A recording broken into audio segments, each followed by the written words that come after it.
Would like to call to order the Lewis County Board of County Commissioners business meeting for Monday, December 7th. We do have a quorum with all three commissioners present. Commissioner Schulte, would you lead us in the flag salute?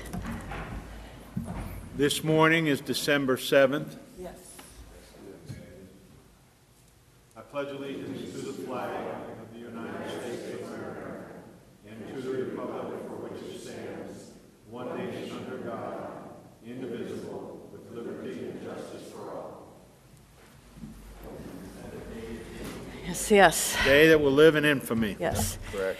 Yesterday, Commissioner Schulte and I attended a World War II dinner at the Veterans Museum, and I think there were two Pearl Harbor survivors there. They're getting fewer and fewer, but we did have a lot of World War II vets there, as well as Rosie the Riveters. Okay, Madam Chair, I make a motion to approve the November 30th, 2015 BOCC minutes. I second. It's been moved and seconded to approve the minutes of November 30th, 2015. All in favor say aye. Aye. Opposed? Motion carried. Public comment. We have no public comment. Madam Chair, I move to approve the notice agenda, the notice of hearing, resolution number 15-349 for the year-end budget amendment. I second. Morning, Commissioners. Steve Walton, Budget Administrator, speaking to item number 1 on the notice agenda. That's resolution number 15-349. Notice of hearing regarding the 5th budget amendment for 2015. Notice of public hearing will be published in the East County Journal on December the 9th and the 16th, and the hearing will be held on December 21st at 10 a.m. in this room. This notice pertains to all funds, including the general fund, and reflects a revenue increase of $1,947,183, an expenditure increase of $2,234,161, and an overall decrease in fund balance of $286,978. The biggest portion of this amendment is moving some monies around from our capital maintenance fund, that's Fund 310, to our land acquisition fund, Fund 301. That's in the sum of about $1.2 million, and that will allow us to fund some capital projects in the coming year. For the current expense or the general fund portion of this amendment, revenue is increasing in $452,000, largely due to timber tax revenue that came in. It was forecasted, but it just came in, and we're now putting it into the budget. And that was in the sum of $367,000, so that was most of the revenue. Expenditure increase of $237,318 for an overall fund balance increase to the general fund of $214,682. Are there any questions? Questions or comments? Thank you, Mr. Walton. Thank you. It's been moved and seconded to approve the notice agenda, item number 1, resolution number 15-349. All in favor say aye. Aye. Aye. Opposed? Motion carried. Madam Chair, I move to approve the consent agenda, 7 items, resolution number 15350 through resolution number 15-356. I second. Ms. Smith. Good morning, Commissioners. Suzette Smith, Auditor's Office, Financial Services Division, here to present to you agenda item number 2. This is resolution-15350, and it is our weekly approval of warrants and payroll against the various county departments. We had 360 regular warrants. Those were 737-181 through 737-424, 737-508 through 737-623, for an amount of $3,247,655.49. It seems to be a large amount, but we had a couple of batches that carried over from the prior week. In addition, we had payroll and benefits, 178 payroll warrants, 472 automatic deposits. The warrants were number 737-624 through 737-801. And that total amount was $3,389,583.58. Any questions? Questions? Thank you. Thank you. Commissioner Schulte, would you like to address item number 3? Yes, I would. I would like to invite Larry McGee and Corinne up to the mic, but this is a resolution to approve money in support of the Children's Museum from distressed county funds in the amount of $300,000. Thank you, Commissioners. Corinne Aiken is the chair of the 501c3 board of Discover, and somehow she convinced me to be the fundraising chair until we get this job done. Just to give you a very quick update, this should be a really big month for us. We applied in May to the National Endowment for the Humanities, which the organization likes to do matching grants. They like to start things. They specifically like things involving education and children. So we honestly believe we're a direct hit to their interest area, and that's a $500,000 commitment that we're hoping to hear from. They said we will hear by the end of the year, so that'll be very important. And then, of course, we have a full year of additional fundraising ahead of us, as I think you all know.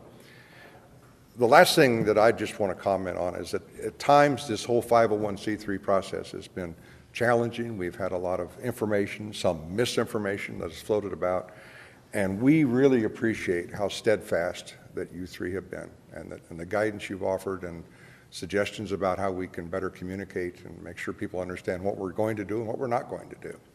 And we had the same kind of cooperation totally from Merlin and folks at the city. So I just want to say thank you in anticipation of your vote. Okay. You're welcome. I concur with everything that Larry has said. Believe me, she doesn't always. Okay, thank you. Yes. I do have a comment.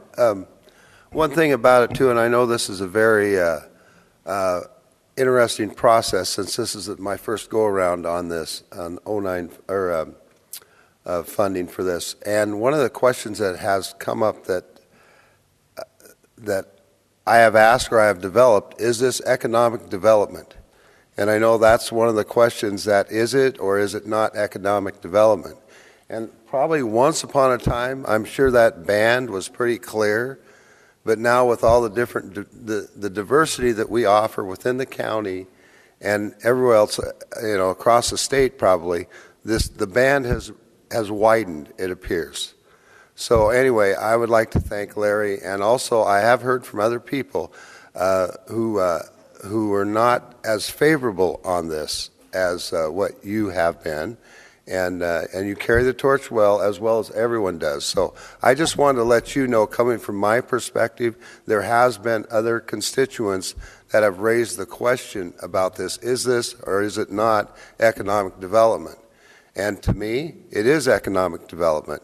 And again, and I'm going to have to do a little more work on this, because to me, it seems like that band, which it might have been once upon a time, might have been very, very streamlined, has grown, and it's probably grown in a positive way. So that's where I stand on it, if that makes any sense. Yes. Mr. McGee, would you like to come up and talk about the study that you did when you had your temporary location?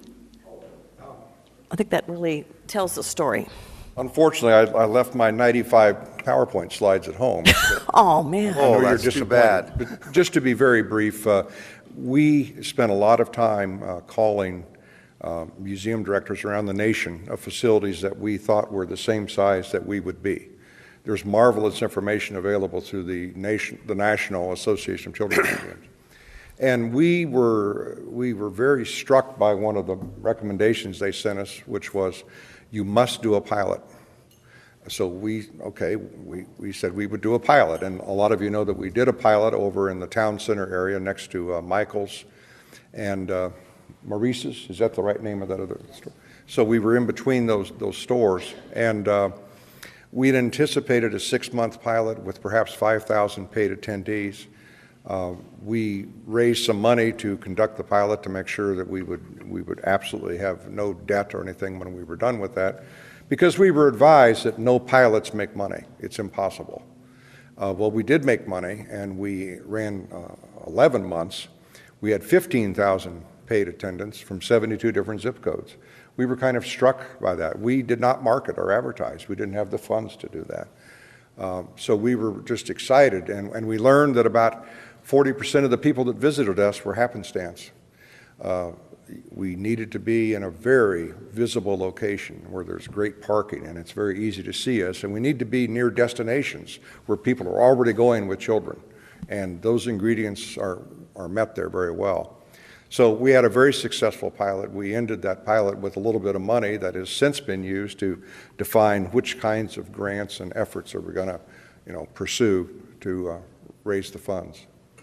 So, and I'll just tell you one last thing. We went to a meeting in, that was Olympia, all the museums of 5 states, I believe, and they got into discussions about the way they were trying to contribute meaningfully to the community.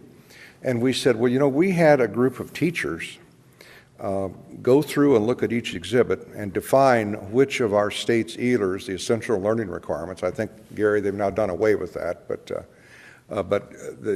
they've changed the name anyway. So we had these professional educators define what could this exhibit bring to a child? What can a child learn with their parent interacting with this exhibit? And once that was defined, we then literally had those teachers put down, well, what are the questions that you would ask as a teacher to elicit that learning and to elicit that engagement with that exhibit? We were the only one that had done that.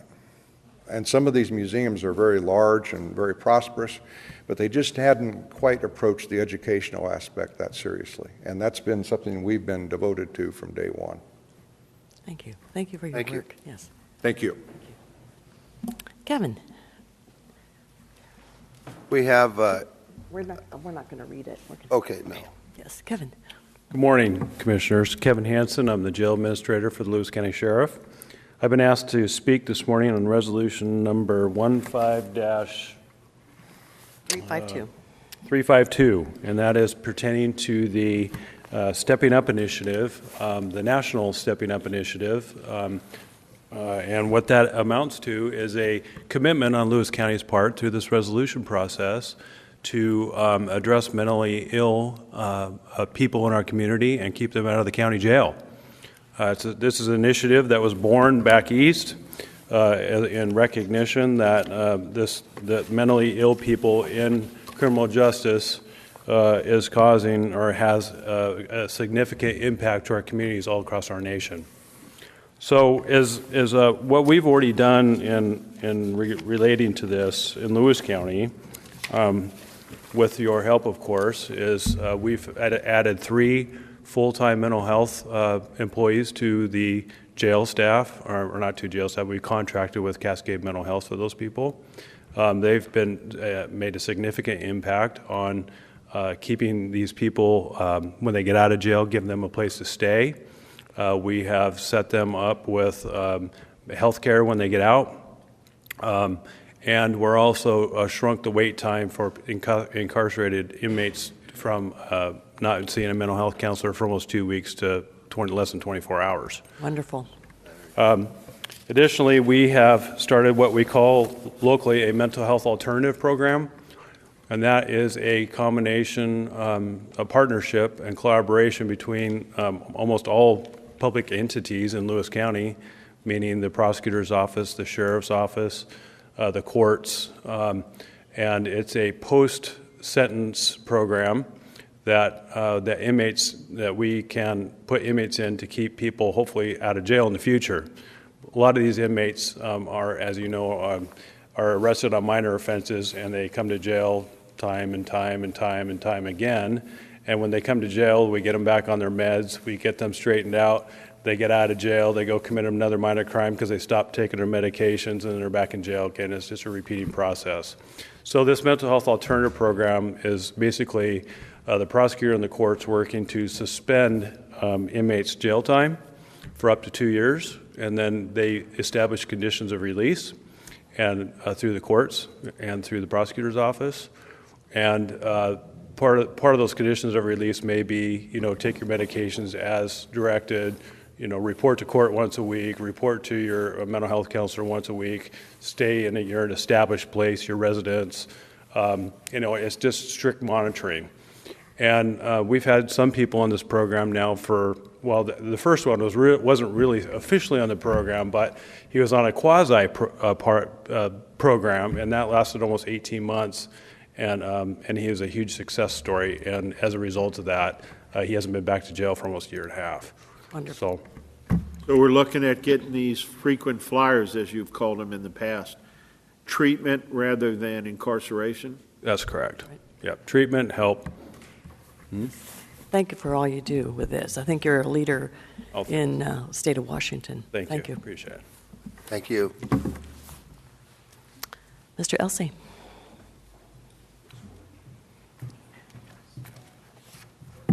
Good morning, Commissioners. Tim Elsey, Public Works Director, speaking to items 5 through 8 on your consent agenda. Item number 5 is resolution number 15-353, designating the proper officers of the Lewis County Public Works Department in conjunction with the statutory provisions regarding road closures. As you're aware, RCW 4748020 provides that in case of emergency or conditions in which the maximum time the road closure will be in effect is 12 hours or less, the proper officers may, without publication or delay, close the county road temporarily by posting notices at each end of the closed portion thereof and at all intersecting state highways, city streets, and county roads. Resolution 02098 designated the proper officers who have the authority to close a county road in cases of emergency or conditions. Due to administrative changes in the Public Works Department, it appears to be in the best public interest to redesignate the proper officers within the department, clearly defining the proper officer for closing roads under RCW 4748020 and establishing a clear order of succession. The county engineer is designated the proper officer as the term is used in RCW, and if unavailable, the proper officer shall be the assistant county engineer, and if unavailable, the maintenance and traffic engineer, and if unavailable, the road maintenance lead supervisor. Just a quick question on that. I know you put the titles in here, so you don't have to change them if there are personnel changes. But is the road maintenance lead supervisor, is that Kevin Corpy? That is Kevin Corpy. So currently it goes from me to Tim Fife to Eric Martin to Kevin Corpy. Okay. And on the internet, on the website, we have a new way where folks can check on road closures. Do you want to mention that? I'm sorry, one more time. The road closure, Yes. citizens can look up. Yes, you can go to our website and clearly and easily look at any of the road closures that are there, not only in emergency situations, but also in temporary road closures like this. Okay, thank you. Item number 6, Resolution 15-354, approving the applicant agent and alternate applicant agent for open federally declared disasters and any future declarations that may occur from December 31st, 2015 to December 31st, 2016. Every year, we're required to redesignate the applicant agent and the assistant or the alternate applicant agent for federally declared disasters. This is a FEMA requirement, and so this will designate me or the Public Works Director as the applicant agent and Robin Celine, an administrative assistant and grants administrator, as the alternate applicant agent. Item number 7, resolution number 15-355, is approving a project memorandum of agreement with the Federal Highway Administration, Western Federal Lands Highway Division for the Cispus Road Improvement Project.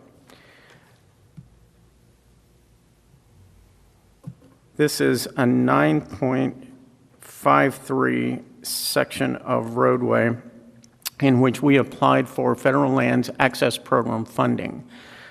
This will authorize $660,129 in this memorandum of agreement to improve this 9.53 miles of road from the intersection of Cispus Road and SR 131 near Randall and terminates at the intersection of Forest Service Road 76. The proposed improvements include stream bank stabilization, culvert replacement, pavement repair, and asphalt pre-level course to repair spot locations as necessary. On that Cispus Road project, are you going to have crossings for the fissure that Commissioner Stamper helped release last week? You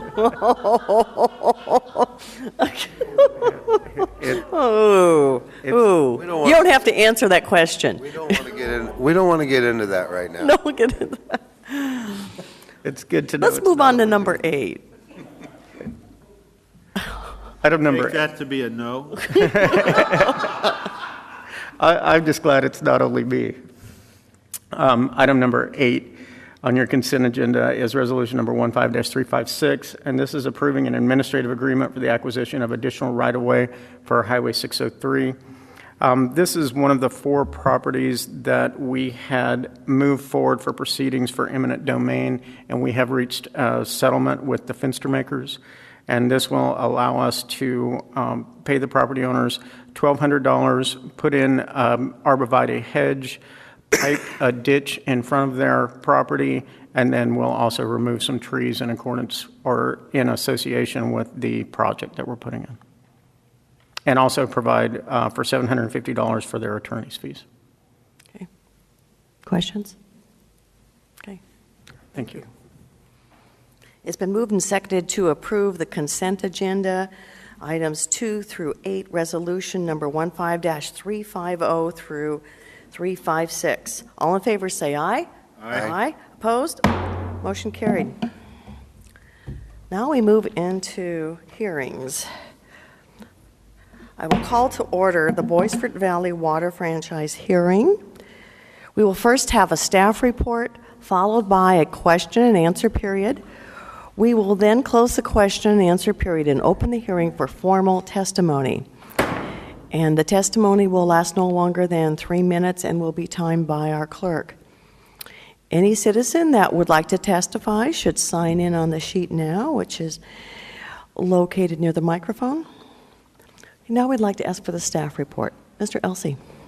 Good morning, Commissioners. This is a resolution approving a franchise to construct, operate, and maintain water system facilities on county rights-of-ways in Lewis County. As you're aware, we approve utilities within county road rights-of-ways by franchises. In accordance with the wishes of this board and previous boards, these agreements are for 5 years. And Lewis County Code 12.20 and RCW 3655 require that all utility installations on county road rights-of-way be authorized by franchise or license from the county. An application for a license has been received from Boisfort Valley Water to construct, operate, and maintain water system facilities within county road rights-of-ways. And this hearing was set by resolution 15-319 for December 7th today. Okay. Any questions from the board? Okay, I will open the question and answer period for the public. Okay, last call for questions and answers. We will close the question and answer period. Mr. Elsey, would you like your opening comments to be incorporated into the hearing? Yes, please. Okay, we will open the hearing for public testimony. And I would read the names from the sign-up sheet, but we have no names. Is there anyone out there that would like to speak? All right, we will close the hearing for public testimony. Madam Chair, I move to approve the resolution number 15-357, the Boisfort Valley Water Franchise. A second? It's been moved and seconded to approve the franchise for Boisfort Valley. All in favor say aye. Aye. Aye. Opposed? Motion carried. Thank you.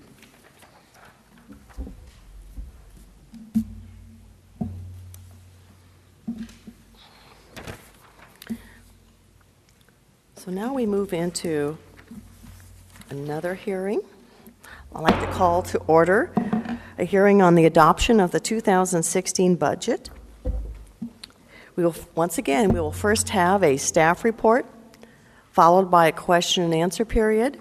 We will then close the question and answer period and open the hearing for formal testimony. And once again, formal testimony will last no longer than 3 minutes.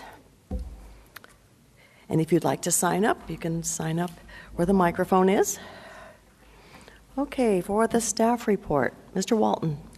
Morning, Commissioners. Steve Walton, Budget Administrator, providing staff report relating to resolution number 15-358, which is the adoption of the 2016 budget, and also resolution number 15-359, establishing the 2016 property tax budget and levy for both the current expense and the road funds. Copies of the resolutions are available at the front of the room to my left. RCW Chapter 36.40 provides requirements for the budget process for counties.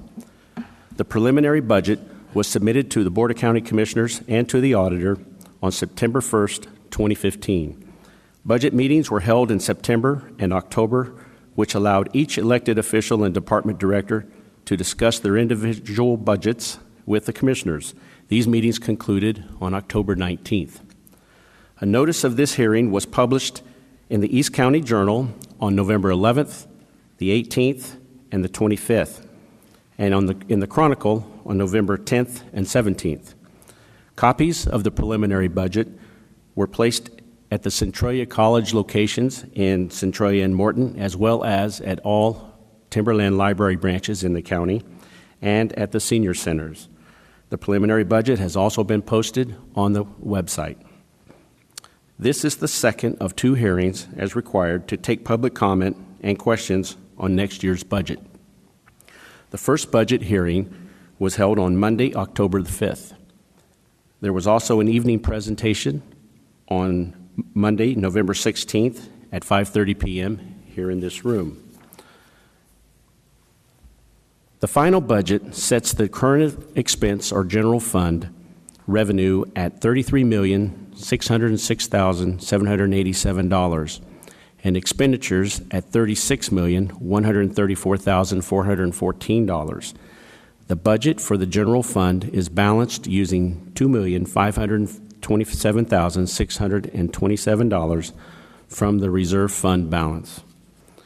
A total revenue for all funds is budgeted at $104,509,006, and expenditures are budgeted at $106,668,626. Also attached to this resolution is the 2016 salary grid for non-union employees. During the collective bargaining process, this 2016 salary grid may also be adopted for union employees. Now I'll speak to Resolution Number 15-359, establishing the 2016 property tax budget and levy for both the current expense and the road funds. And this creates 2 action items. 1, it sets a budget amount. And 2, it increases the county general levy and roads levy by 0.251% over the previous year. For action number 1, the budget amount sets a limitation that will allow the county to only collect up to the amount set by this resolution. For this reason, the budget amount is set higher than anticipated revenue in case new information is received after the adoption of the resolution. This resolution sets the county's regular levy budget at $12,200,000 and the county road levy budget at $11,500,000.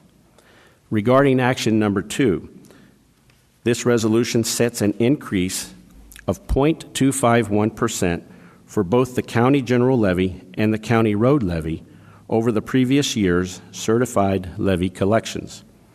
This is an increase of $29,767.11 for the county general levy and an increase of $27,900.60 for the county road levy. These dollar amounts are calculated using the previous year's certified levy amount times 0.251%.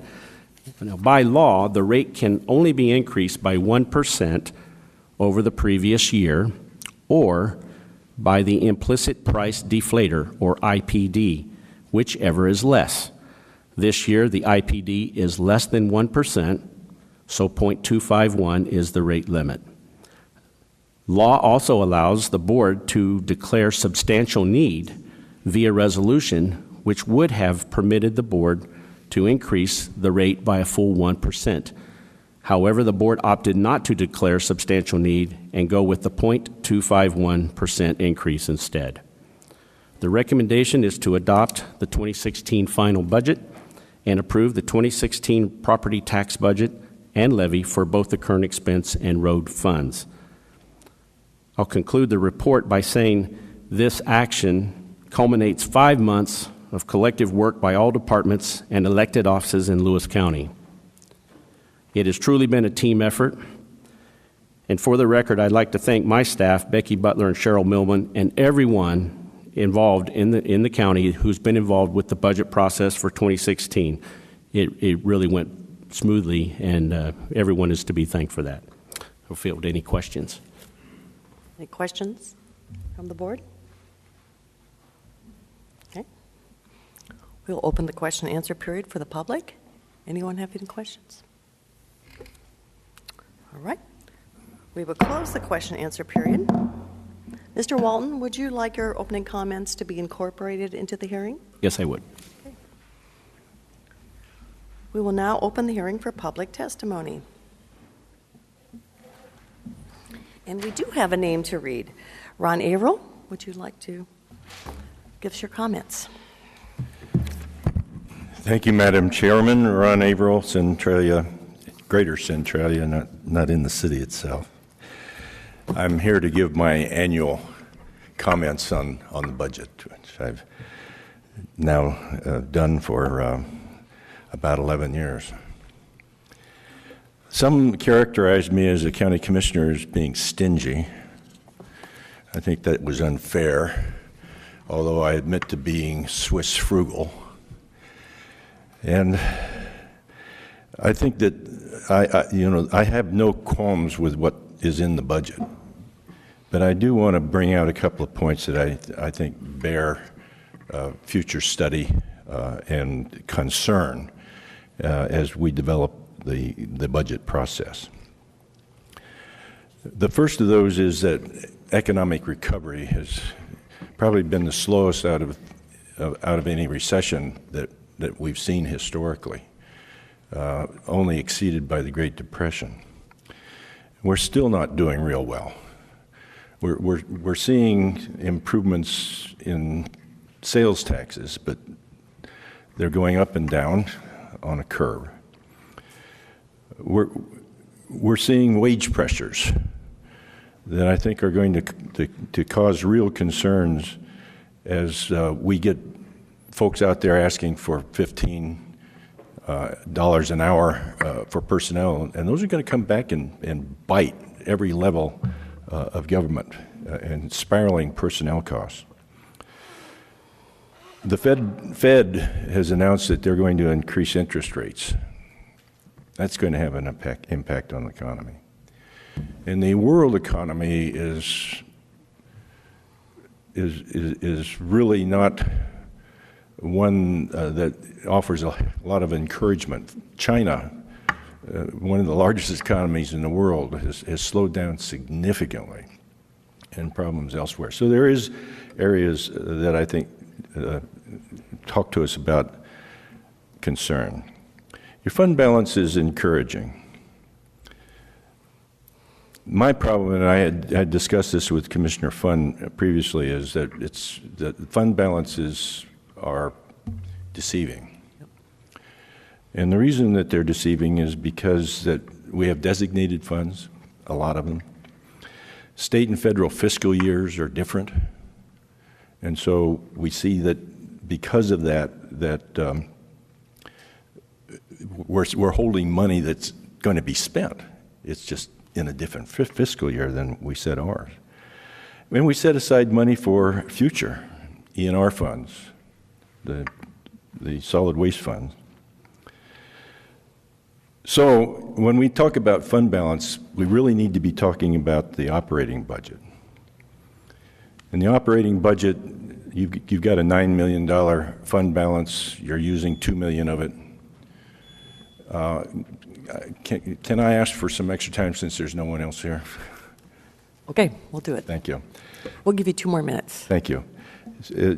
So you're using 2 of it now. So you're going to have a $7 million by estimate. And, we know that things are going to change. Things come in, you get money that you didn't anticipate. We had a $9 million balance last year and thought we were going to spend it down and didn't do it. But the interesting thing is that when you look at the total fund balance that 27 million of that is from state and federal funds. So that's why I say you need to really look at the operating budget fund balance, because that's where we go. In my estimation, windfall funds should be reserved for non-recurring costs, one-time costs, and future capital expenditures. Recurring costs should not be used for one-time funds because personnel need to be held.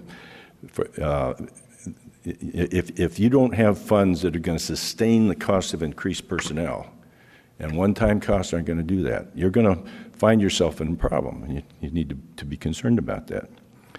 So what I'm suggesting is that we need to have a thorough study of how our excess is distributed and fenced so that we have a better understanding of the economic health in the county. Because we are improving, but there are a number of things that pressures that are going to come on to us to go back and reestablish cuts. We've made a few of those already, but we need to make sure that where we stand and what our increased costs aren't going to run us out of money in 2020. We need to look at that future. Thank you very much. Any other comments? Comments from the board? Madam Chair, I will agree with Ron that it's always scary to look at it and say we're going to use $2.5 million of current expense reserves. Last year, we predicted we were going to use in this budget process about $3.5 million of reserve, and we actually did not use that $3.5 million. We actually added about $160,000 back to the reserves.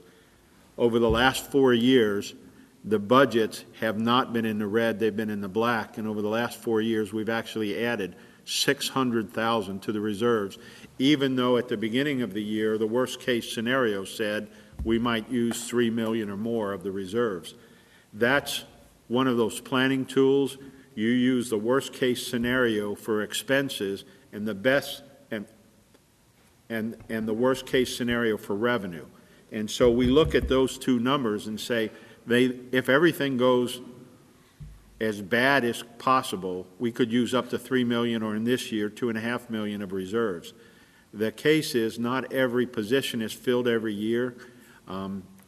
Costs fluctuate. The price of fuel, petroleum, has gone way down.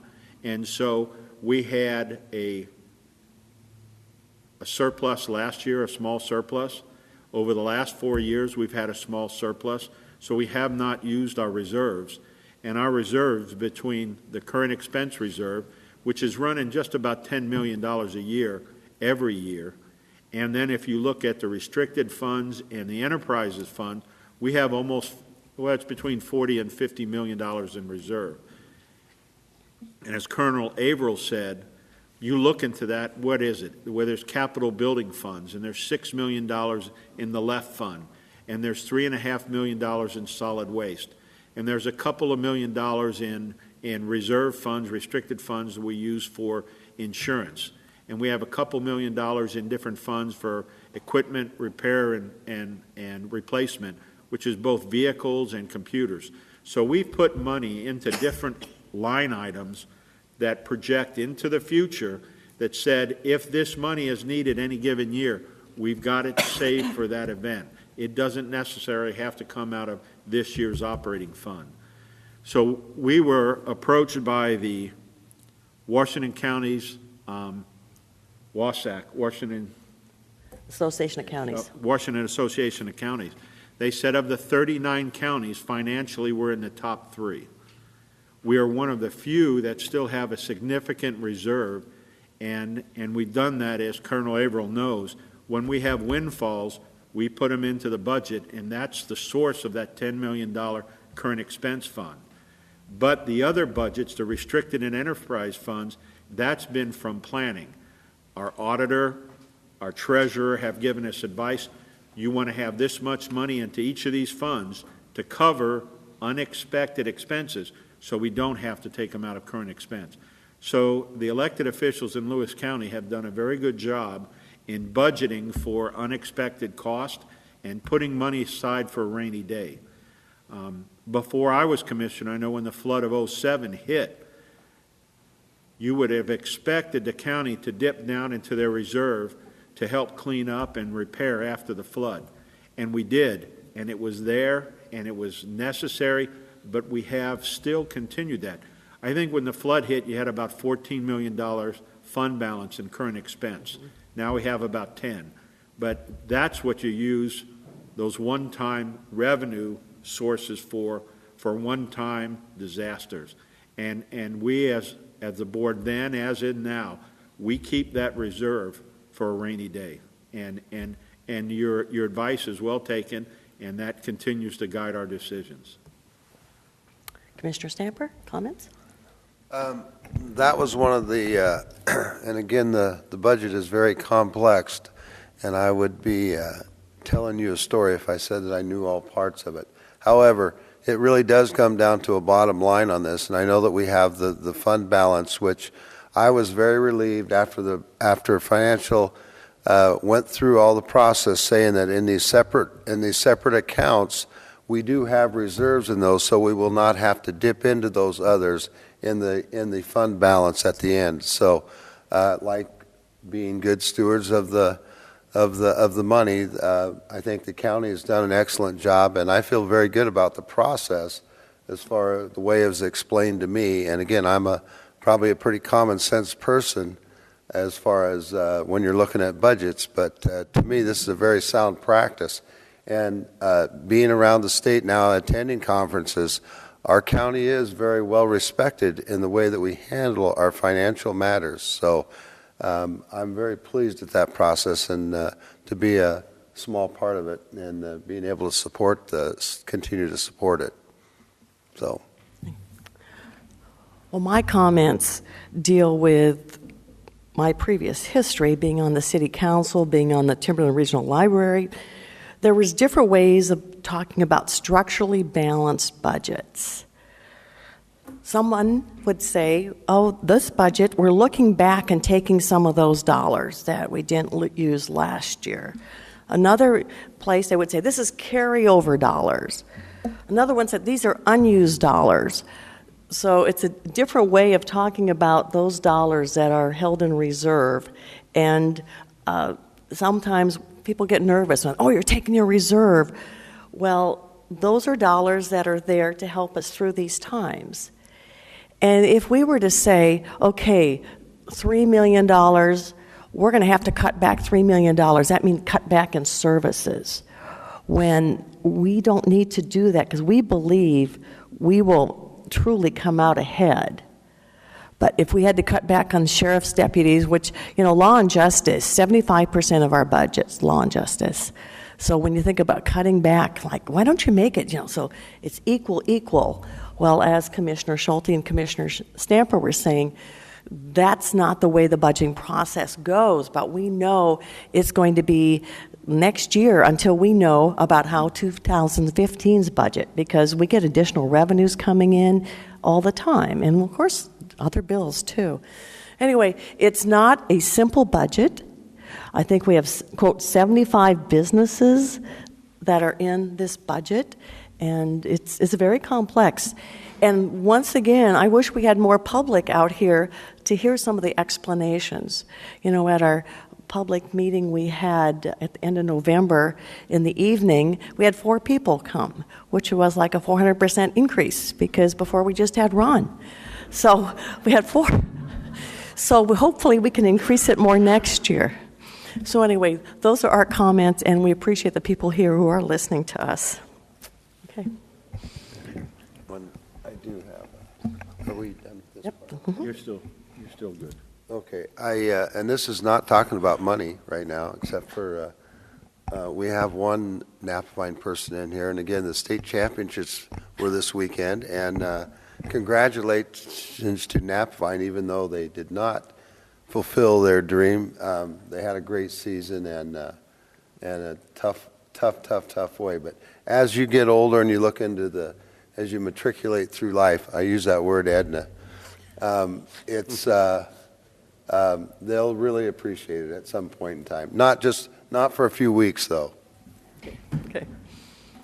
Call for the question. Madam Chair, I move to approve the adoption of the 2016 budget, Resolution number 15-TAC 358, and Resolution number 15-TAC 359. I second.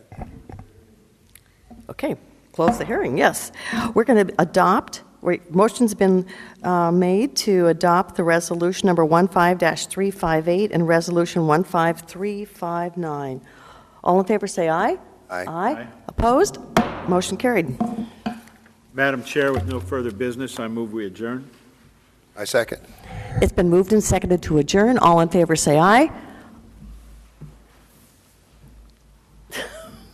Aye.